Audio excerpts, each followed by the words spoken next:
Some of the youngest Coloradans are finally eligible to get the COVID vaccine. The state will start giving those shots to kids coming on Wednesday. Some parents, and that includes those who've even been vaccinated, have said they are still hesitant as far as getting the young kids the vaccine. Our 9Health expert, Dr. Payal Kohli, now is talking with us about some of the questions that people have. So what do we know at this point about Moderna and Pfizer as they've been approved for 6 months old up to 5 years old? Tom, two very different vaccines, different from adults, in fact. So the Moderna vaccine is a 2-dose vaccine, a quarter of the adult dose, first dose, and then 4 weeks later you get the second dose. So it takes about 6 weeks to get to full protection. Okay. Pfizer, on the other hand, now a 3-dose vaccine for our youngest Coloradans. First dose is a 10th of the adult dose, second dose given 3 weeks apart, and then the third dose is given 8 weeks after that. So it actually takes 13 weeks for you to be fully immunized. So they are so different. Is it an easy choice for parents to make, whether you want to be getting a Moderna or a Pfizer vaccine? No, in fact, this is the question I'm getting from most of my patients and friends and family members as well. So Moderna will get you to full immunity faster in 6 weeks. Pfizer takes a full 13 weeks. Now, if you look at the data, you might see differences in how they're performing. It might look like Pfizer is doing much better with an efficacy of almost 80%, whereas Moderna is more like 40 to 50. But it's comparing apples and oranges, because Moderna was studied at the peak of the Omicron pandemic when there was lots of infection around.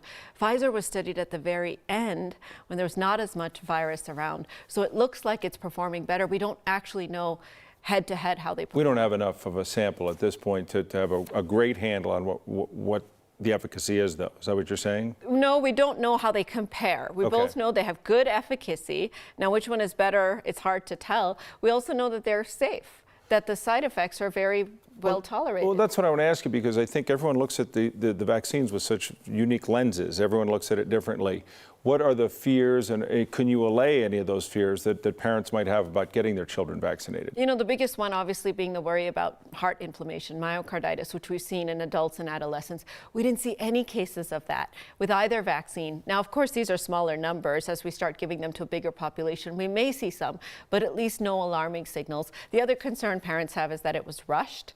And I guarantee you, 2 years into the vaccine, with the millions of people that it's been given to, it's one of the best studied vaccines that we have out there. Finally, the impact this will have. We have some nearly 18 million people who now suddenly, these small people who will be suddenly eligible to be vaccinated. What kind of impact might this have on the broader pandemic and how it manipulates its way through our society? Tremendous impact, because we know that kids can spread more efficiently when they're not vaccinated. So it'll reduce their chance of bringing it to grandma or to an immunocompromised child at school. It'll reduce the chance of more variants, because now we have more percentage of the population that's infected. And for the child themselves, Tom, even if they got infected, even if you say, oh, 30–40% is not great efficacy, they're much more likely to have a milder illness, much less likely to be hospitalized, and much less likely to have long COVID. Well, it's something now for parents to consider. They've probably already been measuring this, but now we have the go-ahead. It's time to make a decision. We appreciate your help as always. Dr. Payal Kohli, thanks. We'll be right back.